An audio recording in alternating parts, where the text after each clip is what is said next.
Hello, my name is Deepu Krishna and I'm going to do something really crazy. Crazy because that is exactly what, when I discussed the idea with many people, that's what exactly they found. But crazy is what crazy does, and we are all living in crazy times. Like you could see, politicians going crazy, people going crazy, the economy going crazy, everything is going crazy, and that's exactly when such kind of thoughts come to people and they start creating stuff which may be considered as crazy by people. So that's the kind of a crazy idea which has come to me, where I've tried to rejuvenate my YouTube channel and create it into something useful, where what I'm basically trying is I'm trying to push a thought of mine into like-minded people, and I'm trying to get responses out of people and create what could be a political philosophy, or else a philosophy what I'm in search of, or probably as a conclusion which I'm going to push it through this channel, and then take responses and create probably as something which I would refer to as my own philosophy. And that's why I've named this entire exercise as DK Phil, which means Deepu Krishna and philosophy. So that's the idea of mine, which I'm trying to put across. Now, how did this idea come up? See, whatever it's just because of my students, and I follow them a lot. So something really happened few months back when I was sitting in my office, and a student whom I had taught long back in prep school, when I was coaching law aspirants, he came to me and he said, "Sir, I would want you to give that lecture of yours where you explain world history to us in 2 hours, and it's not just world history, you also explain to us geography, you also explain to us polity and how administration and governance started." And I was like, "Why do you want to do that? You're in one of the best law schools." He is in one of the top 5 law schools. He doesn't want his identity to be disclosed. That's why I'm not taking his name. But then he gave me this idea, and he did not give me this idea. He told me something out of it this idea is based. So I just want to narrate what exactly happened. So as in, why do you want to attend that class, or why do you want to enter into a conversation with me like this? To which he said, "Sir, I think that I'm getting a lot of disoriented, and it's because I think I've started becoming far right. I'm becoming a right winger, and I've started hating people from the minority, and the way things are now turning out, I feel even I am wrong, but from inside I'm not able to accept the same." So I was like, how could I help in that context? He said, "See, your lecture was something which really opened up my ideas about how unbiased view could be." And then he said, "Your summaries were something which also helped me to have a sane mind, and that's exactly what I am in search of." So then I discussed with him that, see, that was my version of history, because in schools, the way it was taught to us, later on when I reached law school, or when I started reading stuff and when I started interacting with professors who were from various parts of the world, specifically from Germany and specifically from parts of Europe, I realized that history cannot be read just from the books. You have to basically have your own versions, because all those people who have written it there, some of them are with hard evidences, but most of them are basically doing nothing, but they have created their own summaries, and that's exactly what they have given to you. So you should have your own version. I said, "That's exactly my version." And he said, "Whatever be it, sir, but it gave me sanity." Then I started thinking, if I can affect brains like this, and the way he was discussing with me the same, I thought, am I putting across an idea or a thought process which is affecting people like him? Then I started discussing the same with many of my other students also, people who are today working, people today who are abroad in academics, and they all agreed to it, and they said, "Let's start with the experiment, sir." So I would rather not call it experiment. This is my hypothesis, which I'm going to forward through this channel of mine. And rather I'll do it in a boring manner, because some people will get bored in the initial few minutes. So this is a statutory warning from my side, because I'm basically going to give you my version of what you call as history, and history as taught by me, history as witnessed by me, and in that process I also expect that you people are, the ones who are listening to this, also have an idea about geography. Because if you don't have an idea about geography, because something which really pained me while teaching was when I used to go and ask people basics about geography. In India we have people who have zero clue about those things, and then somewhere when I interacted with people, I told them that India is a country, it's a union of states, and there were people who don't even understand what is the difference between Union of States and United States of America. So I had to inform all those things, and I'm talking about not just students who are just 12th, who were in 12th, I'm talking about people who were even graduates. So I have taught IAS aspirants also, so I'm talking about that sense.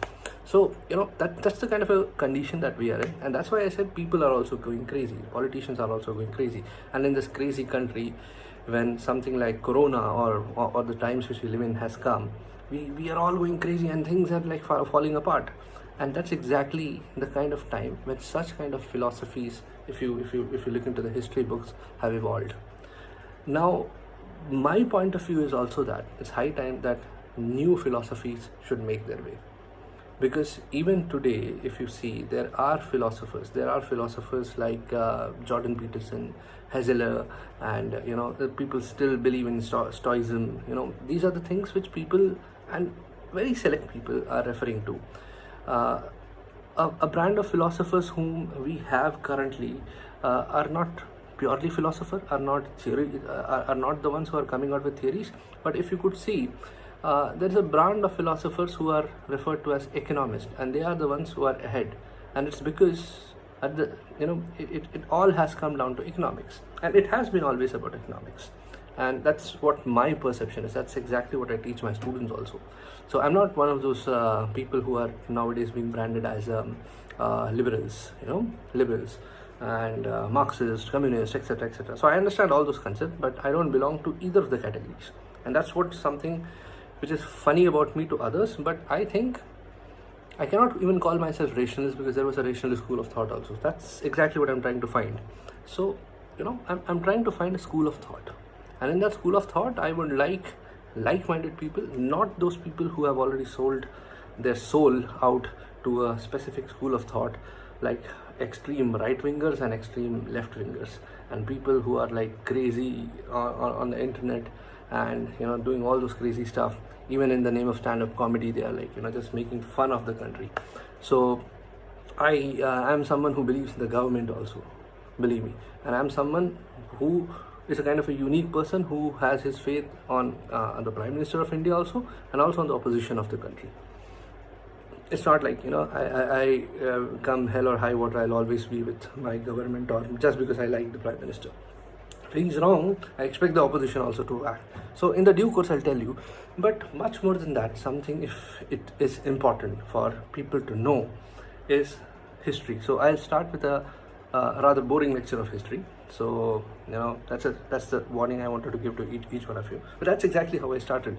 And when I started, I remember the last organization where I worked. When I started teaching general studies, there were only 13 students, and the next class when I started teaching, I had around 260 students who all of a sudden came up and they said, we never thought that history is so interesting, because those 13 students who attended your class, all of a sudden they came out and they started telling us things, and we also want to know the same thing. So I think it's because the manner in which it has been taught to us by NCERT books. And I want to tell you something very interesting which I came across.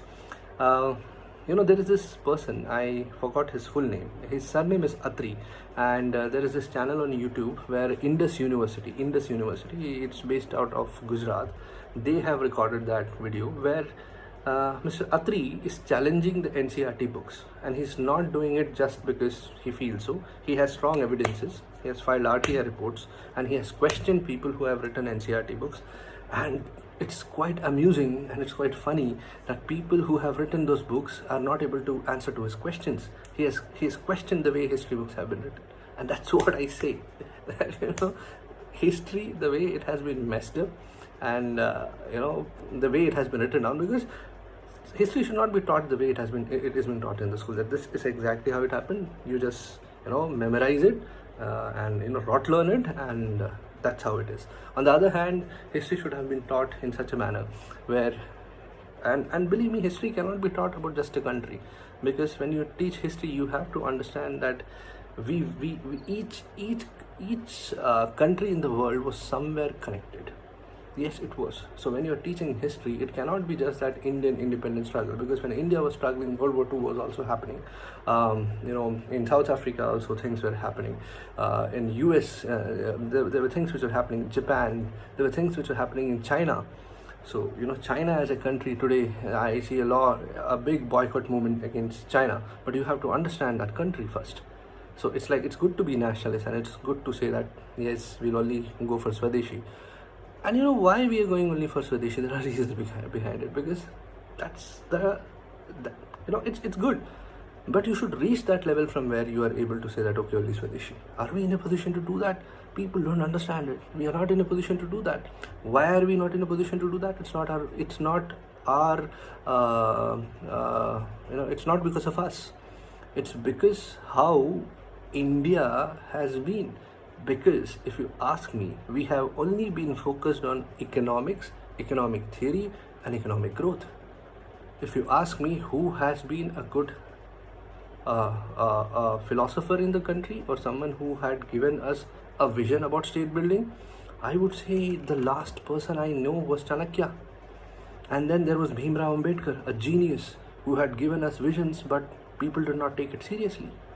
And yes, Jawaharlal Nehru had a great idea where he was building institutions, but those institutions, did he have a vision that okay, after 20 years from now what is going to happen, or was he relying too much on his coming generations?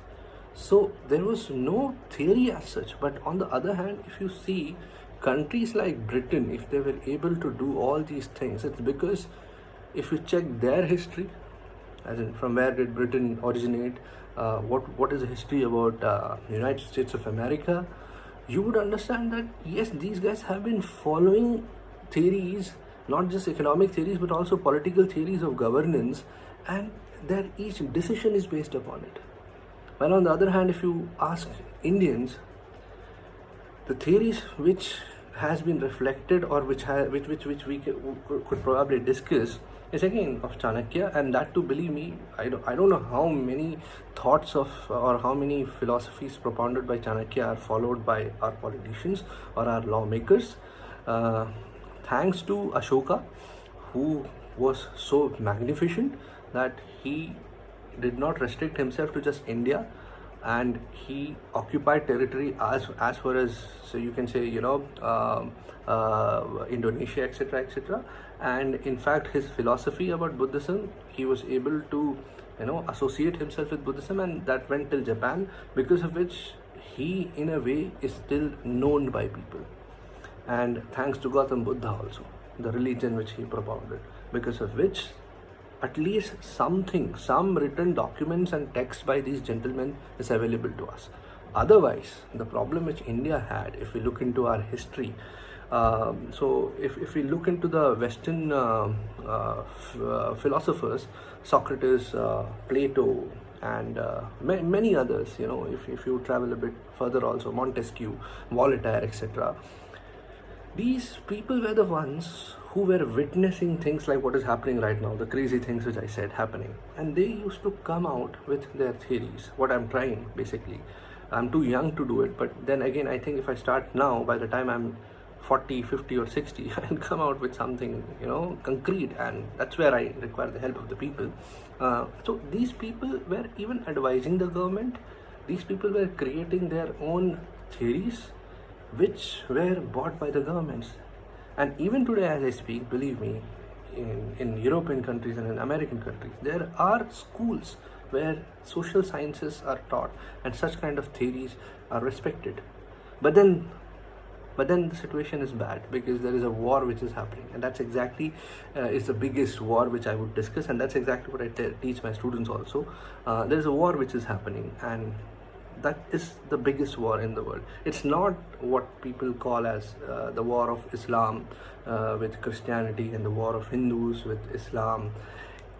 this is just an eyewash. It's basically, for ages religion has been used as such, and that's exactly what it is. The real war is something very different. The real war is of principles. If you ask me what, so in my lecture that's exactly what I explained. It's the war between democracy and capitalism versus communism and socialism, and the various things revolving these concepts which are at war. And there's this countries which follow capitalism, who are trying to control the economics, the economic forces, the laws of demand and supply, etc. And there are these forces which also want to do the same. And how would they do it? How would they control and how would they govern? They are trying to prove that our system of governance is better than yours, for which religion is just a tool which they are, and they're just throwing it in there. That's my summary, and I have a conclusion to it also, which I would, just share it with each one of you. Moving further, like I said, Indian history, our history could be Ramayana. There might be some treatises written by Valmiki. There were so many sages in our country. Our history is Mahabharata. Even that time, Ved Vyasa, etc. There were so many great thinkers which India had, and probably these guys might have written. But the sad thing about India was it was invaded by so many people, and probably these people might have just, and that's the system everywhere. It's not just with India. If you see the Western countries also, whenever there was a war or a conquest which happened, the first thing which people would do was come and just decimate the belief system of the people. And I'll start with the lecture and I'll tell you how it was done. So though I'm very sad about it, but then I can't help it, because during that time, if people were not able to avoid it, and the ones who came and who did it, I don't think it was wrong on their part also. The invaders, the Britishers, when they came, if we were united the way we are today, it might not have happened. So that's my very rational approach to it. And they came in, and if they took control of it, it's because they were powerful enough to do the same. And if we were not able to stop them, we were not unified the way we were. And that's where whatever treatises, whatever indigenous knowledge which India had, and believe me, we had indigenous knowledge, and that's what, if you go to some temples, etc., you would see that there are scientific things which people could not even think in that, and which was discovered much later on. You could find descriptions and inscriptions on temples, and when you take a look at it, you think, my goodness, they were able to think about this long back. So what? So if you ask me what, I would tell you the what. It is yes, absolutely. Those were the probably our political thinking, our scientific thinking which was happening, but everything is gone, and we can't help it. So now what we can do it is the question. And the question is, and the answer to it is, we have Amartya Sen, we have we have Mr. Banerjee, the Nobel Prize Award winner, who have come out with theories and philosophies which are more economic in nature. But when it comes to governance, yes, you have to have a viewpoint of economics also, but then what is happening currently in and around the country, it is much beyond economics. It's also a factor of governance, not just governing people on the basis of economics. It's also a social responsibility. It's also about, that's exactly how we were even when the conquests were happening. We were not thinking about nation building, and that's exactly what China did. It was like Mr. Mao Zedong when he took up, and further when his juniors or his disciples took over the country, they were more into nation building. And we are trying to fight with a country which is now so ahead of us, and which has tried to create its economy in such a manner. See, there might be people who might have started abusing me by now, and they'll say, "Ye sala kya bol raha hai?" But believe me, what is truth is what is truth. So if you want to defeat them, listen to what I'm saying. We have to reach that level by creating more of social awareness, by knowing our history, by knowing not just our history, whatever was happening throughout. We were a British colony, we were very much a part of world history. whatever is happening out there was also affecting us. We cannot run away from these things. And the sad thing is, we have hugged a notion that okay, we are Indians, hum Bharatiya, we are proud people, we had a great heritage. Which heritage? People have no clue. Some random pickings from WhatsApp and Facebook, and they're very happy that okay, this is what we are. They hate Muslims and they are like, okay, these people came, conquered, blah blah blah. And Muslims also think that we also have a different identity. We are also Arabs, etc. See, at the end of it, there was a great message which I heard, which I read, which said that at the end of the day, when you die in any country, you will not be designated by your religion. You will be designated by which country you are, and that's what Chinese people understood. And there is nothing to be given credit about for communism, because they do not practice communism the way Karl Marx or else further Lenin practice. It was very different, and it is very different the way they are practicing. But one thing you cannot take it away from them are they are better nationalists than us. They know their country and they work towards building not just its economy. And today, as we speak, that country has such kind of in-depth roots into many other countries. What are we speaking about? You should see Africa. The way Africa is now almost under their control, the way they have invested their money. On the other hand, we have people from India who are working for them there. We have people from India who are in Africa. Yeah, we have a large faction of Gujarati crowd who's working there, and I do converse with a lot of people. I have a lot of Gujarati friends. I have taught many students whose parents are in Africa, so they come and tell me the way Africa is now being owned by China. So in India now, we were even thinking about it, but we cannot do the way China did, the way we think, and then the way we are. And why we are like this? Because we don't know anything. We don't know anything about nation building.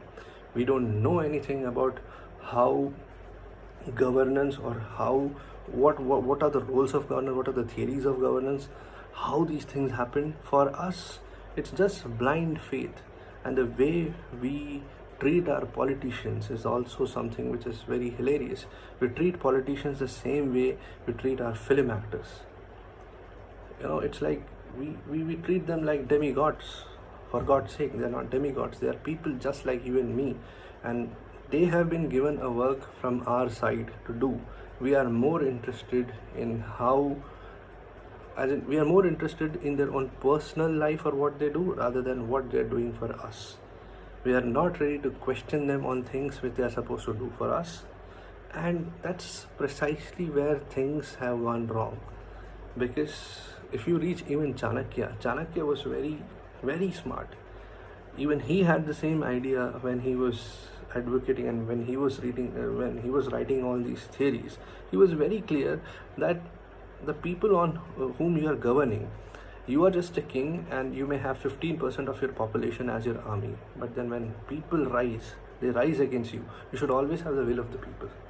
Now, to have the will of the people, the politicians will do a lot of things, lot of dirty things they would do. But they would only do it when they know that they can do it. And believe me, it is exactly how it is. As in, if we are getting a type of a politician, we deserve him. Why? Because we are the ones who are choosing him. And they are not fools. Believe me, they are not fools. They are very brainy people. Whatever they are doing it with a lot of data.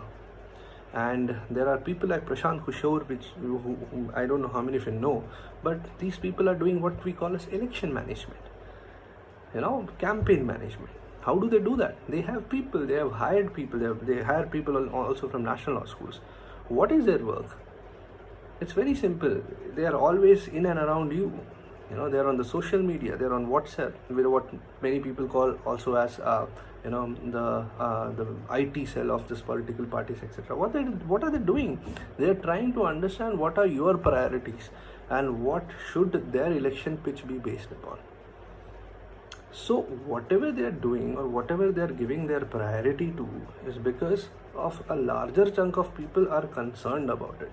It's not that they don't want to do good things. They also want to do good things.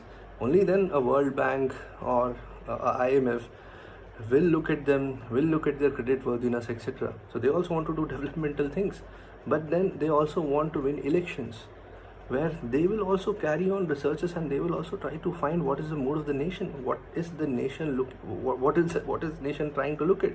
All those stupid news channels which you see, they're showing all those stupid news items because there are people who are watching it. And why are they watching it? Because they are all disoriented. Because as per them, it's very simple. Because as per them, priorities are different. Governance, they have no bloody clue about. Why? Because they are not aware about these things. They are all big fans of Lord Rama, but they don't learn anything from Lord Rama. Lord Rama was an epitome of how good governance has to be. Name one politician currently anywhere around our country who's as good as what Lord Rama did. We have people from the RSS who are handling good portfolios and ministries, etc. But no one can become a Rama. And if you just look at the political philosophy as given by Lord Rama and his brother Bharat, believe me, they were the best kinds of governance philosophies. But there is no one who is ready to follow it, because somewhere we have to blame ourselves. Now, I'm not blaming people only, and I'm saying, okay, you deserve it, just suffer it. There is a way out. And the way out is only through knowing and understanding that it's time that things change. And things need not just change at this level. Things also have to change in the way we look at things. So there are Scandinavian countries, if you go there and look, as in, you just look into the index of best democracies in the world, you'll find when it comes to liberties which people have or rights which people have, these countries are just too good. Iceland, just go and read about this country. You would be like, wow. There are no people cribbing and crying on Facebook and just criticizing their government, going to some other country and lambasting their country, because they're following a set philosophy. Economic philosophy, social governance, social security philosophies, and that's exactly what they're doing. And they're helping each other to grow. For the simple reason, there is this concept called as a reservation in our country. The moment you speak of reservation, people are divided. The moment you call, it's a curse of this country that still people are fighting on the basis of caste and religion. And in my lectures, I often discuss this, that how beautifully this is used by the people who are into the governance. And it's not like they are using it, you are making them use it. Because even if they want to nominate a good person from a constituency, they know that he's not going to win. Why? Because people want a person who is from their caste, religion, blah, blah, blah. And only then they can win elections. So you are making even politicians do the same. That's exactly what I'm saying. In my theories of governance, I also do highlight about how this term intolerance has increased in our country. It's very right that intolerance has increased in our country. The rise of intolerance had many reasons behind it. One of those reasons was the kind of unrest which started happening in our country. And this unrest did not happen just because our political party was coming and trying to woo the voters of Hindu community, and it was trying to push them and say that, okay, act accordingly. Go and hate Muslims. No one can make a person hate, no one can make an entire community hate another community. Even today, they are not able to make the other community hate. But then there are factors from both the sides, where if a person from A community has to believe something about B community, he would start witnessing things in front of him which are happening. And that's how resentment builds. To which, what should the other community do? The other community should try to shed off all these kinds of things, what are happening, and try to build solidarity. But that never happened in our country. I was so happy to see in the United States of America. And that's what I'm saying. Philosophically and theoretically, if a country is strong, it will come out with solutions to these things. So one of those beautiful gestures which I saw, even if President Trump was saying whatever he wants to say on Twitter and all other places, but the gesture by people where, the people who are whites, they came and they stood on one knee and were, and they were apologizing to the Afro-Americans. You should not call them blacks, the Afro-Americans. And they were apologizing to them for the acts done on the person who was, you all know, I hope you all know about Floyd, what happened to him. So similarly, think about it whenever Islamic terrorist activity happens in the country. Think about the minority community coming and doing it. Think about them also apologizing publicly and coming and apologizing to the victims. Think about whenever a member of minority is lynched very badly. Think about the majority community coming and doing it. You know what is this theory called as? This is a theory of community building, where the community, rises above the norms. And that's where you are making even the politicians think that, this is not, and as I said, those people who are researching for them think, this is not what will run now. I cannot sell this product more for, because this won't happen, though they will try to test you. But if you are tactfully and if you are able to, stay tight together, they will have to then work on other things which matter. And that's where China was able to do it, because in China, that's one of those factors of communism, that your religion is inside your house. You cannot bring it out. Outside you are a Chinese. Work for the country. And that's why they are doing wonderfully well, even with all those strict restrictions and no rights and liberties given to a person. Right? So, I hope I spoke for this long just because I wanted to give people an idea and what to expect from me very, very clearly. So I'll start with my lecture in my next video, because I've already recorded it, but I wanted to give it a primer first and then directly launch into the lecture, because I got a lot of mails from people who were expecting something different, and that's when I pressed the panic button. And I was like, my goodness, they have thought something else. So this is what I am. This is my thoughts. So if you think that I'm an extreme right winger, I'm going to speak on this thing. I'm a left winger. I'm nowhere.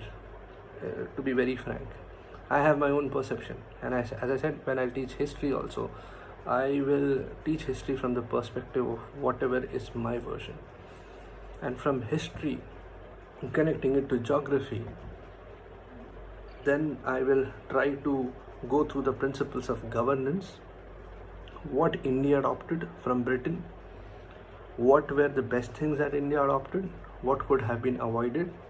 And then I'm a strong believer of things that with time things have to change. And I think democracy is also getting outdated. Democracy is also getting outdated, but it can be updated. It can only be updated, and believe me, the entire exercise which I'm doing, it's a kind of an appeal which I'm trying to make to the new generation which is coming up. Things have moved me beyond control, believe me. The picture of a lady who's dead on a railway station and the child trying to wake her up.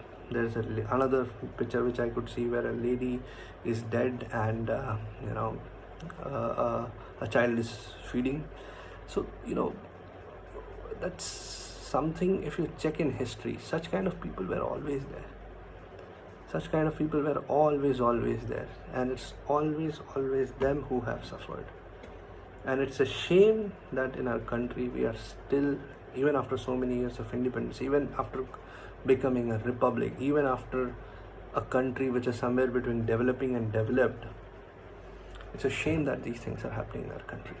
And it's a shame that there is an actor, and that too not a very established actor, who has to step up and do those things. He's not doing it because of political affiliations. I don't know if he has one, but then he's doing just out of his heart, you know.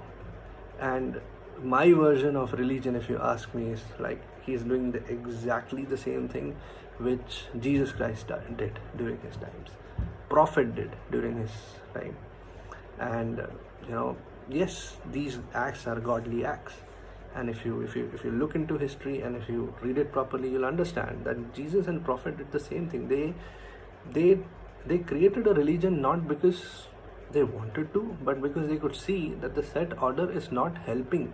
And it's not helping whom? These people, the poor people. And they were the ones who were suffering worse than what you can see now. Slavery. You know, slavery was something which prophet was ardently against. So was Jesus also. Both of them raised their voice against these things. And they could create a religion out of it because there were so many people who had faith in him. Not just the people who belonged to the lower strata, but there were people who were affluent also who started believing in these people. They became gods. I won't be surprised if tomorrow people start treating even Sonu Sood as God. Why? Because, you know, those acts are actually godly, what he is doing. And he has the resources to do, so he is doing it.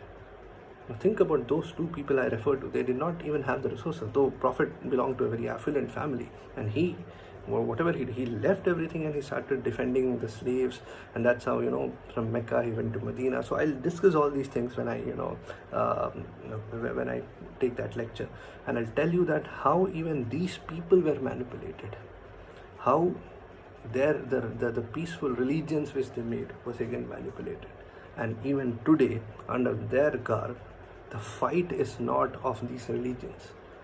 Basically, the fight is of these few philosophies or these two types of governance which some very powerful people are using, and that's the fight. And you can see it anywhere. And if you ask us where are we are we are a mixed economy. That's the most funniest part. So we are somewhere in between. We are like what they call a soup in Hindi, what we call as a khichdi. It's like we are everything. We are just everything. And that's why in India they sell Bentley also, and you can see people not even able to afford a car. That's the funny kind of economy that we are. And there are people who would sit and crib and say this percentage of wealth of the people is in someone's hand, and that is why these people don't have. In a way it is right, in a way it is wrong also. It is wrong because if these people have to have wealth, it's not his mistake that he has their wealth. It's the mistake of us as a country that we are not able to provide checks and balances in this stream. And I belong to a state called as Kerala, though I'm born and brought up in Madhya Pradesh. But each time when I went to state, the kind of social transformation which I was seeing there, I was very impressed. And believe me, it happened just because people there started becoming aware about these theories. So if you go to any village in Kerala, people are well aware about theories, and that's the only thing I thank communism about. And it's not because of communism as a principle, it's because of the great leaders which communism had in the past. In the present, I reserve my comments, but in the past, the kind of leaders which communism had in Kerala was legendary. EMS Namboodiripad, A.K. Gopalan, these were the people who created Kerala actually. And I don't give credit to Congress at all in this. Yes, that's my reading. As I said, I don't give credit to Congress for creating Kerala, though my grandmother will be very, very angry with me because she was a hardcore Indira Gandhi fan.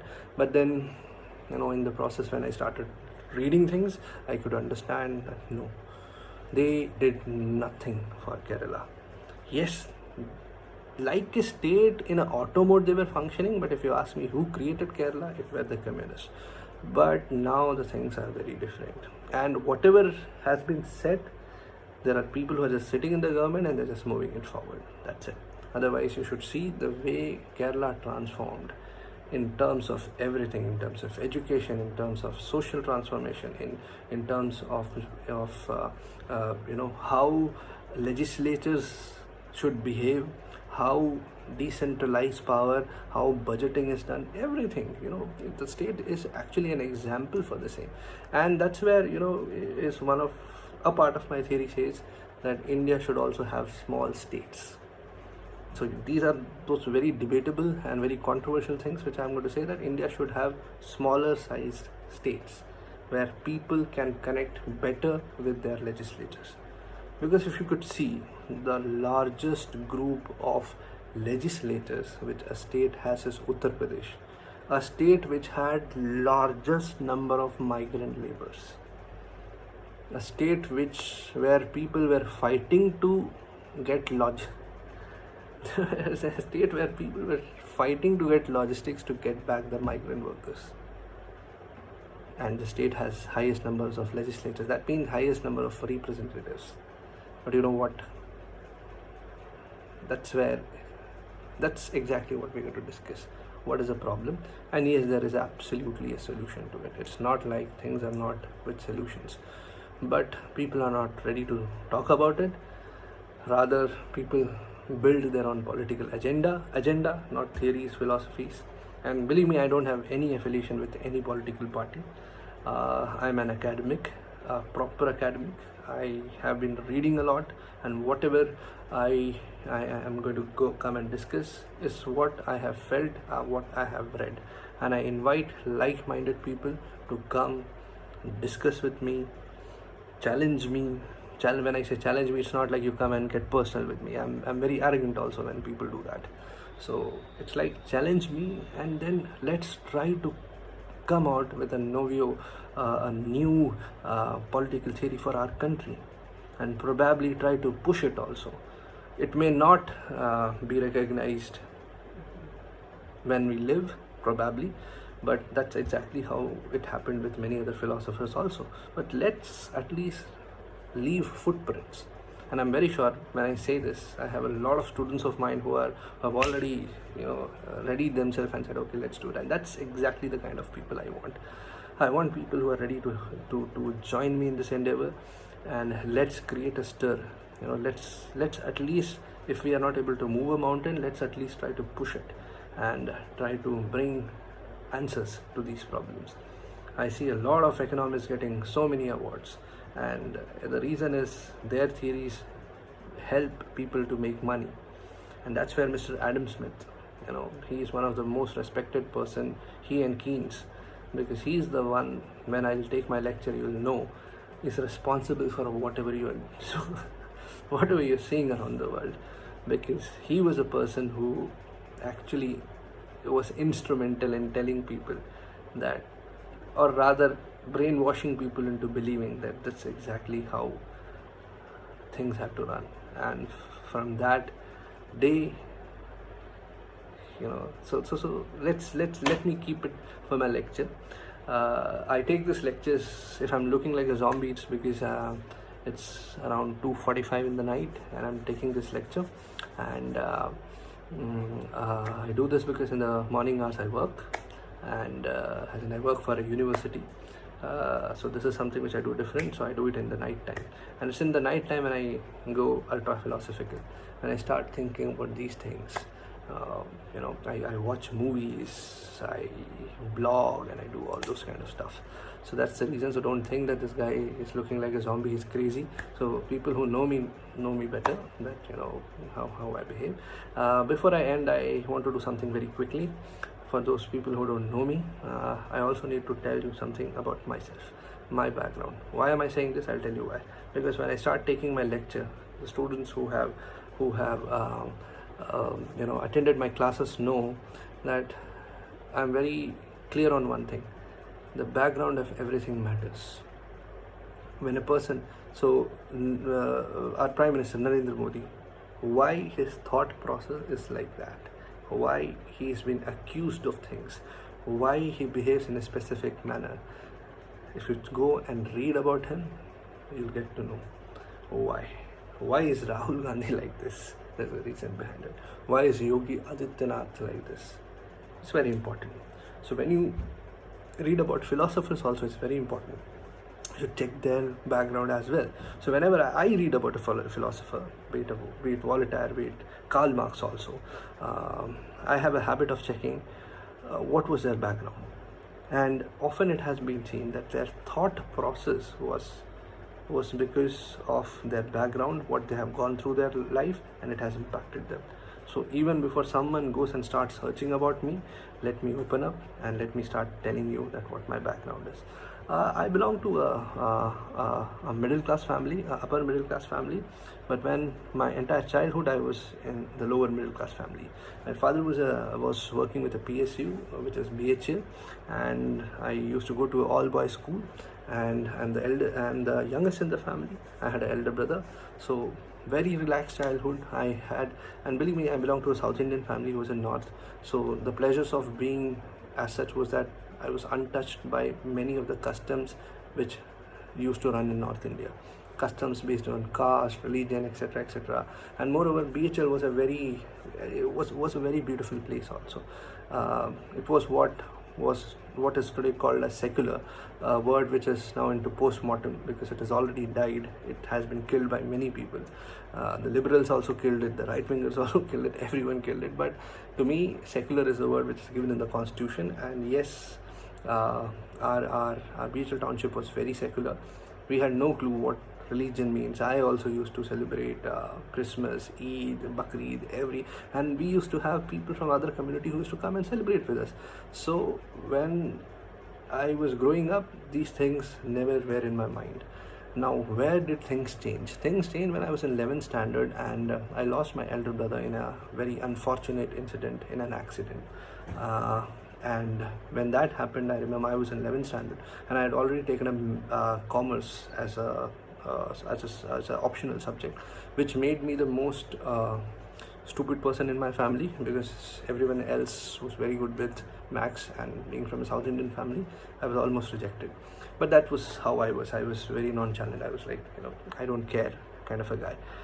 But when this incident happened, when my brother passed away, it was that time when my relatives came and shook me, and they said, now everything depends upon you. That's exactly when I started feeling the pressure, and that's exactly when I started becoming serious also, and I started studying.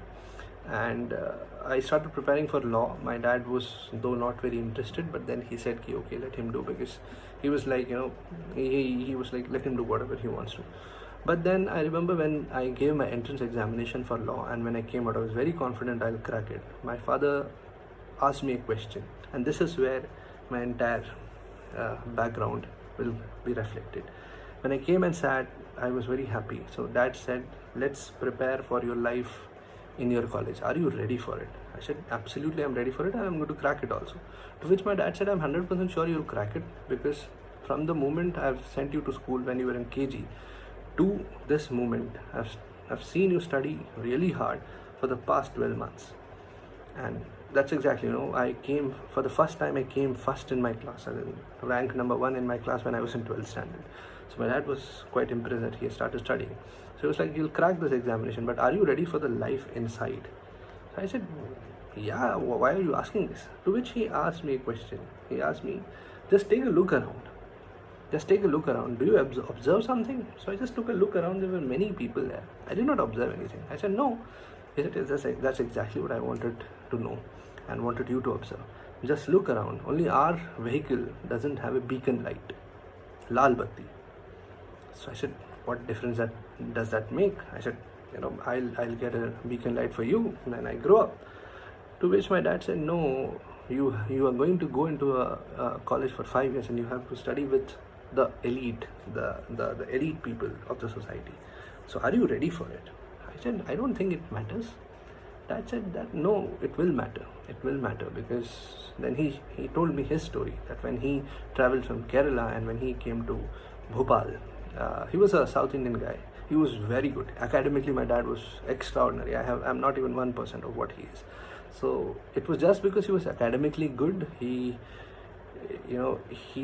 could survive. That's his version. That's what he told me. And he said his friends and everyone accepted him. People used to call him Madrasi, and people used to hate him also because he was a rank holder. So Dad told me that was the kind of a psychic imbalance which he was going through. But he said I could go through those things because I had no other option. That was like I had no other option, but so that's why I could kind of suffer those things. But are you in a position to do that? Because I'm very sure you're going to face that music soon. I said, Dad, don't worry, I'll be able to. Believe me, my dad was absolutely right, because the first 2 to 3 years of law school, I had no clue what was happening. But thanks to my batchmates and thanks to my college, yes, the environment was as such. It was totally new for me. Concepts called as religion, concept called as caste, concept called as sex-based discrimination, etc., were right in front of me, were even taught to us inside the class, because that's how law is taught. And my orientation was changing. I had a hard time in my first year. There were times when I wanted to run away also, but then I hung in and I said, no, I'm not going to give up. I am going to complete it, because I earned that rank and I got myself in, so I need to prove it, and I'll make sure. And I knew that my dad was putting in all his energy and all his resources to teach me, and I knew that to put a smile on their face post what they had gone through, I need to work hard. And that's how I worked hard. I got placement, then I did something which he did not approve of, which was stepping into teaching. But today, believe me, he's a happy man with whatever I do. So even when I planned to do this lecture, he was very happy that he said, yes, I want you to teach, because I know that you can teach properly, and I want you to be in touch with it. Because I've taken a break for the past 2 to 3 years. I've not been teaching. So when I started doing something like this, he was very happy. He said, okay, you're making lockdown now fruitful for you. So that's my background.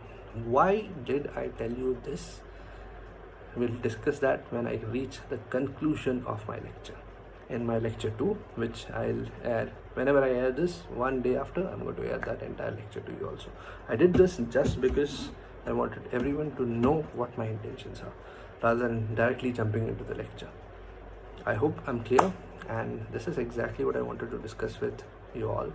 I think it's close to 1 hour which I've been speaking, and if you were listening till now, you have an idea, so you can expect the second video. If people are bored, if people have no interest in whatever I'm saying, thank you for listening till here. By the next lecture, I might have already had people who are like-minded. Okay, thank you guys. I hope I did not offend anyone, because there are times when I speak and people get offended and they get personal, and as I said, I'm also very aggressive. If you are personal with me, I don't leave people. So that's exactly how I am. But you can call it maturity. Now I've reached a stage where I've started stopping all these things. I don't even argue with people. I've let go to hell. That's my my mindset now. Okay, so if you belong to that category, please stay aloof. You don't even exist for me. If you are people who are interested for having this discussion which I'm doing, where I'm trying to trace history, geography, and then create a political theory for the new world and for India, and place it as an Indian political theory, you're welcome. Okay, thank you if you're listening till that.